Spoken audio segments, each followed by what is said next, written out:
Student, स्वागत है आप सबका हमारे YouTube channel education point coaching classes में। तो बच्चों, आज की इस वीडियो में हम करने वाले हैं क्लास 10th के सामाजिक विज्ञान की वर्कशीट नंबर 89। 17 फरवरी की वर्कशीट है, तो शुरू करते हैं इस वर्कशीट को। आज का जो हमारा विषय होने वाला है वो है प्रतिस्पर्धा और अनिश्चित रोजगार।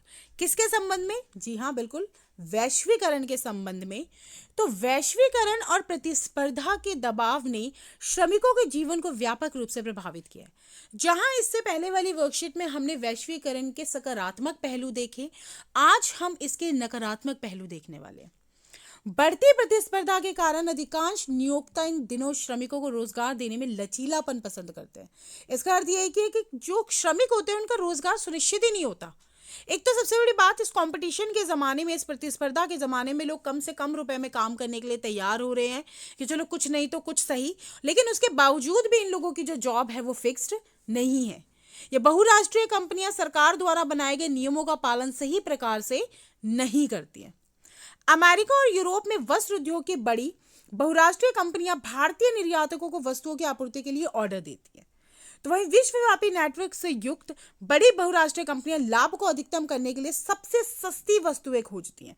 हम ऑलरेडी पढ़ चुके हैं कि बहुराष्ट्रीय कंपनियों का कार्य ही होता है कि वे ऐसी जगह काम करते हैं जहां इनको सस्ते श्रम और सस्ती वस्तुएं मिलती हैं।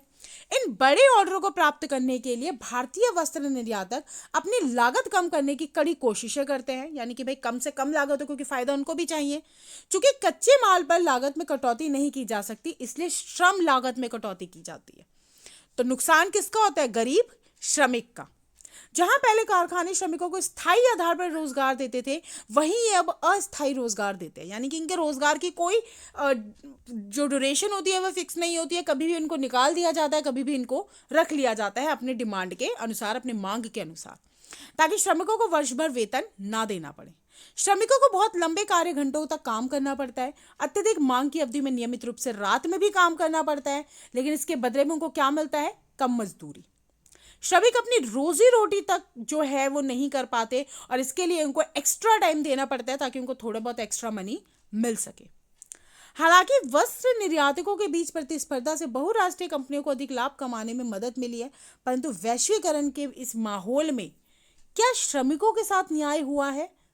तो इसका जवाब है नहीं।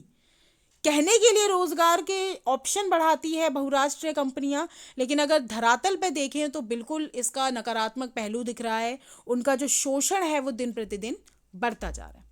सिंगल प्रश्न है इसके अंदर, इस वर्कशीट के अंदर, कि जो वस्त्र उद्योग में श्रमिक और भारतीय निर्यातक और बहुराष्ट्रीय कंपनियों की जो प्रतिस्पर्धा है वो कैसे प्रभावित करती है। तो बेटा ये सारे पॉइंट्स इसके अंदर जाने वाले हैं कि कैसे बहुराष्ट्रीय कंपनियां कम दाम पर ऑर्डर देती हैं और हमारे जो उद्योगपति हैं उनके ऊपर ये दबाव होता है कि कैसे इस खर्चे को कम किया जाए, और वो कच्चे माल में वो लागत कम नहीं कर पाते, श्रमिकों की आय में वो कटौती करते हैं, उनको परमानेंट जॉब नहीं देते, स्थायी जॉब नहीं देते, जिसकी वजह से श्रमिकों के जीवन पर इसका सीधा सीधा प्रभाव पड़ता है, उनकी दैनिक आवश्यकताओं पर सीधा सीधा प्रभाव पड़ता है।